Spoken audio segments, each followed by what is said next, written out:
Oh, hello. Hello. How are you? It's been a little while. I apologize. Life can be pretty busy for me sometimes because I'm taking naps. I'm organizing my adult educational material. I'm still unpacking. I'm organizing movies. I'm rewatching the same movies over and over. And then flirting with all these job offers. This is your friend from Canada, your mostly favorite Canadian, maybe, friendly Canadian, mostly. Reed, welcome to my YouTube channel. If this is the first video you've ever watched, you're in for a disappointment. I am Reed, I am Canadian, and today, not only do we have a hard copy?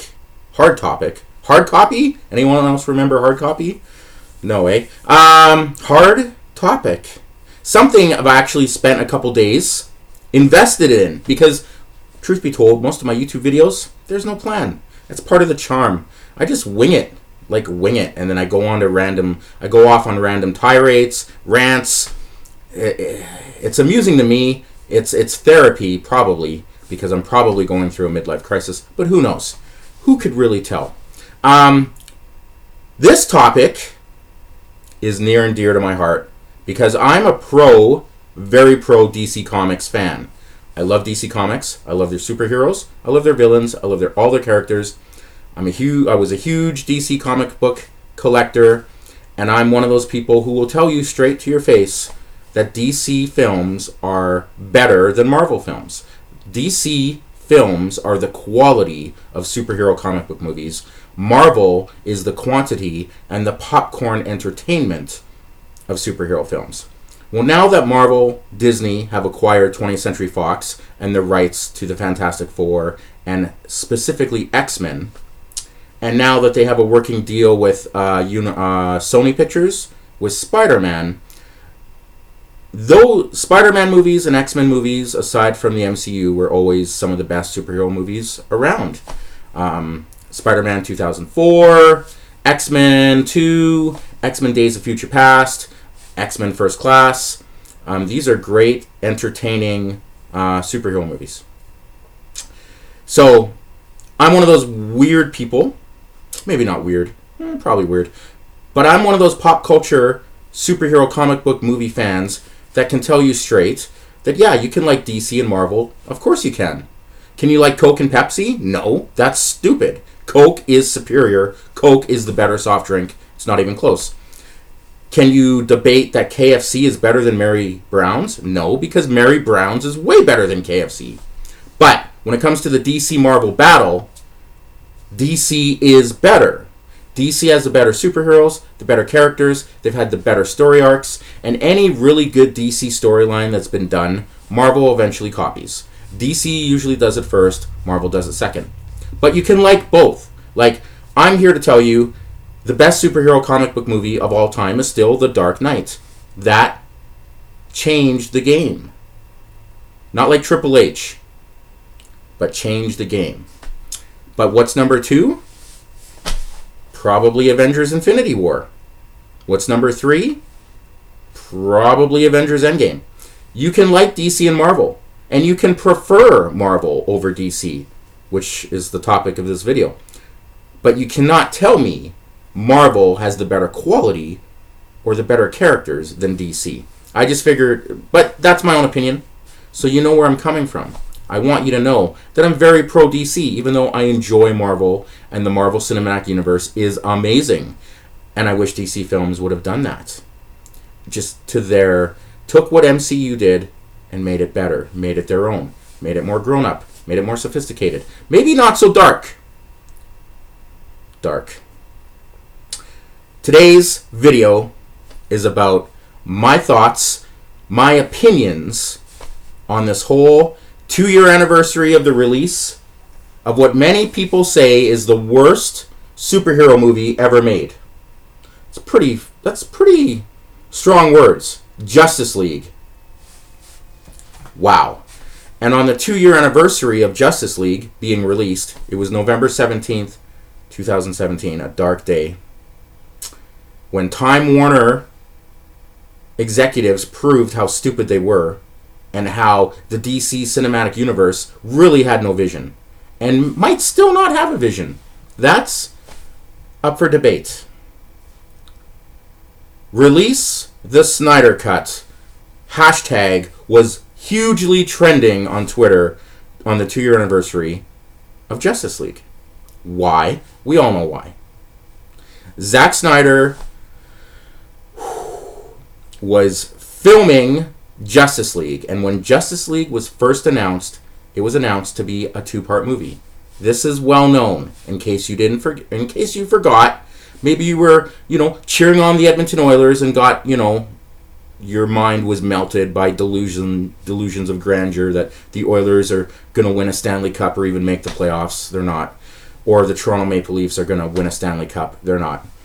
Maybe you were confused over the last 2 years with NHL propaganda, and who knows, maybe you're so invested in Donald Trump stuff and stuff that's going on in the United States and the backward thinking over there, or you were invested in why Justin Trudeau is the way he is and why, anyway, I'm just saying life happens. People move on. People have stuff. People have families, kids, jobs, friendships. So maybe remembering that Justice League was going to be 2 parts wasn't high on your list. But when you're a pop culture superhero comic book fan, middle-aged Canadian man like myself, that's a big deal. Now this is coming from someone, also, who used to love Zack Snyder. Love Zack Snyder. Dawn of the Dead, his remake, is the best horror remake still, by far, and one of the best horror movies of all time. 300 was amazing. Amazing. And then his version of Watchmen, I saw Watchmen 4 times in the theater in 2009 when I had minimal income, was scrapping for jobs. I went to the theater 4 times to go see Watchmen in that period of time when I was super broke, because that's how much I loved Watchmen. Then Sucker Punch came out, and Sucker Punch is one of the worst movies of all time. Sucker Punch offended me, and I'm someone who has a well-known history of enjoying adult educational material and being a very strong P4YP person in my other persona on Twitter and other things. Sucker Punch offended me as a movie, as whatever it was supposed to be. So I started to lose faith in Zack Snyder. And then Man of Steel came out. Man of Steel came out in 2013, and I remember watching the trailers and being so super. And when I first saw Man of Steel, like most people, I loved it. And I still think it's the best Superman movie we've ever seen. And I loved Man of Steel. I loved the spectacle. But then, Man of Steel over time is one of those movies that doesn't age well, if you're honest. And yeah, there started to be criticisms about Man of Steel, why didn't Superman even try to save anyone in that movie besides Lois Lane? That's fair, and his mom. All that destruction in Metropolis, went on forever, and holy cow. So there were some criticisms about Man of Steel. And also, it wasn't as uplifting and as hopeful as people wanted for a Superman movie, which is fine. But Zack Snyder was trying to do something different, making Superman more realistic, darker, in this time and age, blah, blah, blah. And for the most part, I still like Man of Steel. But if he would have made a couple little tweaks in the script and the screenplay, you show Superman saving a whole bunch of people in Metropolis, maybe less destruction, which gets into flaws in other movies. The casting of Henry Cavill was amazing, amazing. I don't think anyone can dispute that he's probably maybe the best Superman we've ever seen. And that's with full respect to Christopher Reeve, but Henry Cavill, man. I'm a full man. I'm a man, and I'm comfortable with my sexuality. There's very few men I can say I have a man crush on someone. Henry Cavill is on that short list. Yeah. Anyway, that's a whole other video. Zack Snyder, release the Snyder Cut. So then Batman v Superman, Dawn of Justice came out, and it was the same thing. I was in that hole. I remember opening weekend, sneak preview, same like Man of Steel. Me and my friend Mark, hi Mark, You don't remember me anymore. We went to see Batman v Superman: Dawn of Justice, sneak preview, and then we saw it again that weekend. And I was in the glory. I was in the full DC. I love Zack Snyder. I love Batman v Superman. Holy cow, this is the best superhero movie maybe of all time, and blah, blah, blah, blah, blah. And I was under that cloud. And then I realized, no, there are still a lot of people that didn't like it. And then I was like, oh, that's some interesting criticism. And then you're like, yeah, I'm a super DC nerd. Okay, maybe I should pump the brakes a little bit and try to look at the movie from a different point of view. And over time, you start looking at the movie from a different point of view and realize things like, why was Lex Luthor, what was his motivation in that movie? Why was Superman so angry at Batman? Why wasn't the subplot of that movie the aftermath of Superman and Zod's fight in Metropolis? Why wasn't that the focal point of the Senate hearings in Batman v Superman, like we all thought it would be because of the trailers? Amazing trailers. Most DC films have great trailers. And sadly, most DC films are disappointing. But Batman v Superman, Dawn of Justice trailer was a great fucking movie trailer.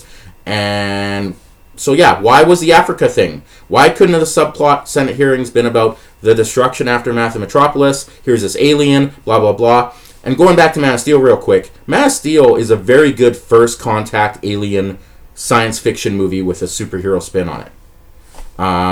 They just could have torqued it. All Zack Snyder needed to do was do a couple things. Now, the Ultimate Edition of Batman v Superman, why couldn't it have been versus Batman versus Superman, Batman versus Superman, Batman versus Superman? Fucking Zack Snyder. Anyway, Time Warner, DC. Ugh. Jeff Johns, overrated comic book writer of all time. The Ultimate Edition of Batman v Superman, really good. Enjoyed it. Filled in a lot of the holes that lots of people had issues with. Because Batman v Superman was like 3 hours long. But it was scene after scene after scene after scene. Some scenes could have been edited in different ways where it wouldn't have made a difference. There were parts in that movie that didn't make sense. And then Zack Snyder and the people, the power, the brain trust of DC blew their wad. Let's put Doomsday in it. And how does Lex Luthor make Doomsday? We don't know. Just throw it in there. And then let's rush the death of Superman. Because if you're going to be a DC fanatic, one of those internet troll fans who's like wrestling fans, like 80s music fans, fuck, you want to have fun on Twitter? Start debating 80s music fans on Twitter. They're like stuck there. Stuck there. It's 2019. It's almost 2020. That's funny. You thought wrestling fans were bad? Oh, 80s rock fans on Twitter, the worst. Anyway, DC fans who I like to call, well, Snyder tards, hashtag Snyder tards, release the Snyder Cut. DC, these group of people can't understand that Zack Snyder's movies had huge plot holes, huge storytelling elements were missing, bad characters, some bad casting.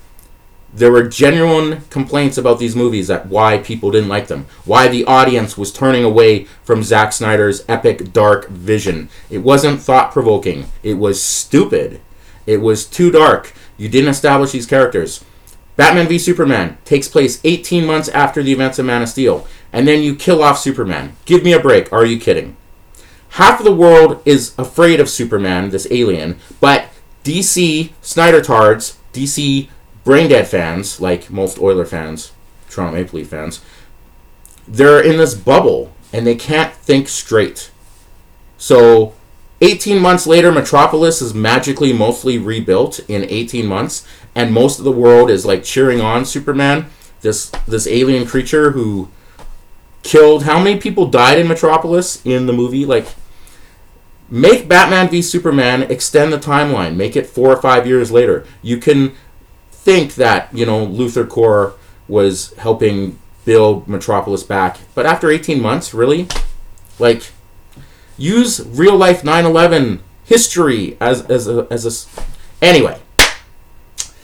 So, lots of fans, movie-going fans, people who pay to see movies, and comic book superhero fans were getting worried about this Zack Snyder vision because Man of Steel made decent money, Lots of people seem to enjoy it, but lots of people also had issues with so much action, so much destruction, and a couple things seemed weird. The Jonathan Kent sacrificing himself was stupid. That should have been filmed and shot differently.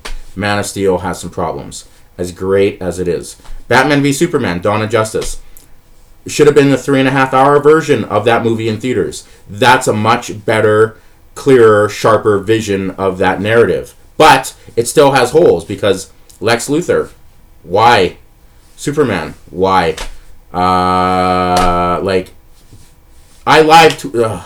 Batman v Superman has some huge problems if you look at it from a movie point of view, especially if you compare it to Marvel movies that have done similar things much better.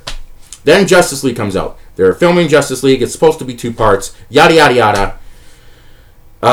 They're filming it in Europe, in London, for months and months and months, and then tragedy strikes. Zack Snyder they have a death in the family. We all know what happened, and that's awful and tragic and sad. And then Zack Snyder he left the project, and there's lots of videos saying Zack Snyder was fired, or was going to be fired, or he actually was fired before the death of his daughter. Okay, awful. But his vision of the movie, regardless of what it was, should have been left to continue. I've always said, I don't know if I've said, but Justice League should have been 2 movies no matter what. Justice League Part 1 should have been Zack Snyder's original vision of that movie. His vision, his version, his lead up. And then Justice League should have had a Part 2, which would have been the Joss Whedon version of Justice League. Or Justice League, which is funny. That's what should have happened, even with all the problems and troubles with that movie. Because when Batman v Superman did come out, it did make a huge amount of money opening weekend and was doing good, but word of mouth was starting to trickle down already. But it was making huge bank, making huge coin, making the lettuce. And everyone started filming Justice League a week after Batman v Superman was released. So they're filming Justice League in London right now, in 2016, when Batman v Superman is out. And they're filming Justice League when all the internet criticism starts coming out about the movie. Complaints about the movie, Rotten Tomato scores, blah, blah, blah. Why didn't you adapt it more to The Dark Knight? Frank Miller's Dark Knight vision. Why did you tease all this stuff? And you came up with what they thought was a better story, which clearly wasn't.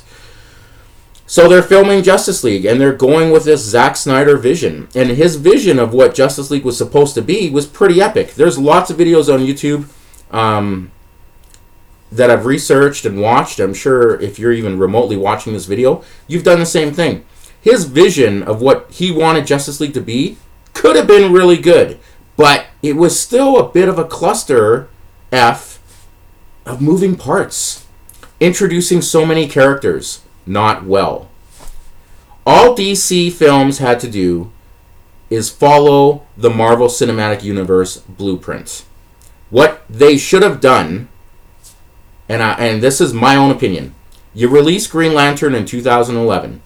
Hit or miss, made some money. Ryan Reynolds, I don't think he was a good Hal Jordan. I think Bradley Cooper should have been Hal Jordan back then. Back before Bradley Cooper became a huge star, Bradley Cooper should have been Hal Jordan. So, you released Green Lantern in 2011. Okay, issues, whatever, you go with it. Man of Steel comes out in 2013. Then, also in 2013, Green Lantern 2. And you tie Man of Steel with a little bit of Green Lantern. Then, say 2014, 2015, you make a Batman movie. Ugh! You make a Batman movie. Ben Affleck solo Batman movie. You make a Man of Steel 2. Yeah, you throw Suicide Squad in there because Suicide Squad is its own little thing. Then you make a Batman v Superman movie after a Batman solo movie and after Man of Steel 2, where the world is starting to get used to Superman, where if you want to do the Death of Superman storyline, people are invested, the fans, the audience, the characters in the universe are more invested in an alien, in Superman. You show Superman saving more people. Release the Snyder Cut. I feel like I've gone off on a tangent here. I have. And that's okay, because I'm going to make this a 2-part video now. So, Justice League had its problems. And Zack Snyder's vision of what he wanted the DC Cinematic Universe, his vision, had holes in it. Major holes, okay? And this whole movement for release the Snyder Cut has bothered me for a long time. And now that I've reached the 20-minute mark of this video, I'm like, you know what, Reed? You ramble. But I'm passionate about this topic. So this is a 2-part video. Just like Justice League should have been. That wasn't planned. It's just because I went on. Because there were, 2-part video. And the second part of this video, I apologize, will mostly be about release the Snyder Cut. I'm going to end this video with this. The DC Cinematic Universe, even with Zack Snyder involved, could have been greater than it was. They should have established Superman better. They should have given Henry Cavill, and they should have greenlit they should have made Man of Steel 2 immediately, because Man of Steel was pretty successful. Money, it made fairly good money in 2013. Then in Man of Steel 2, you could have teased Batman. You could have teased Bruce Wayne better, which could have led to Ben Affleck and Jeff Johns' Batman movie, which they were writing at the time, and Ben Affleck was going to direct. Then you could have had Suicide Squad. Then you could have had Batman v Superman. And now that could have been an entirely different movie. That could have just been a conflict movie about the after effects of Man of Steel and Batman being aware of Superman and having issues with an alien on Earth. That could have been the story. You still introduce Lex Luthor, because you probably would have done that in Man of Steel 2, right? But you don't cast Jesse Eisenberg as Lex Luthor. That was horrible. You either get Michael Rosenbaum from Smallville, who's the best Lex Luthor we've ever seen in anything on film, TV, or movies, or maybe you hire the guy from Breaking Bad to be, an older Lex Luthor. Or there was a rumor back then that they were thinking of hiring the Dexter actor, Michael C. Hall? Whoever the lead actor for Dexter was, I apologize. There were rumors he could have been Lex Luthor. That would have been great. Someone almost around the same age as Henry Cavill and do the Smallville parallel. That could have been great for the DC Cinematic Universe. Then you could have teased Wonder Woman, because let's face it, the Wonder Woman solo movie, directed by Patty Jenkins, was so successful and so good. It was so successful, even though Zack Snyder almost ruined Wonder Woman in Batman v Superman. Casting Gal Gadot was great. There's no debate there. There were a lot of people back then who were like, Gal Gadot is... But once you saw Gal Gadot as Diana Prince on Batman v Superman, she was breathtaking, she was beautiful, she was elegant, and you're like, wow, this is awesome. Zack Snyder did a lot of casting choices very well. Even Jason Momoa as Arthur Curry in Aquaman. But the Wonder Woman movie was successful mostly, its success wasn't because of Zack Snyder. Aquaman, Jason Wan, if Zack Snyder was more involved in Wonder Woman and Aquaman, they probably would have been worse movies, especially then. Wonder Woman and Aquaman were so successful, Aquaman being the first DC billion-dollar movie of the cinematic universe. Despite what Zack Snyder and his bad karma was starting to happen with Batman v Superman. And then, as we all know, Justice League. Okay, part 2 of this video will be after this. I apologize. I ramble. I'm passionate. I ramble. I'm John Rambo. I ramble on. Part 2. Hi. And I feel good about making videos. Showered. I shaved. I have some news that isn't... Anyway, part 2. Release the Snyder Cut. Please watch, because I'm Canadian and I'm a pretty nice guy. Mostly. Cheers.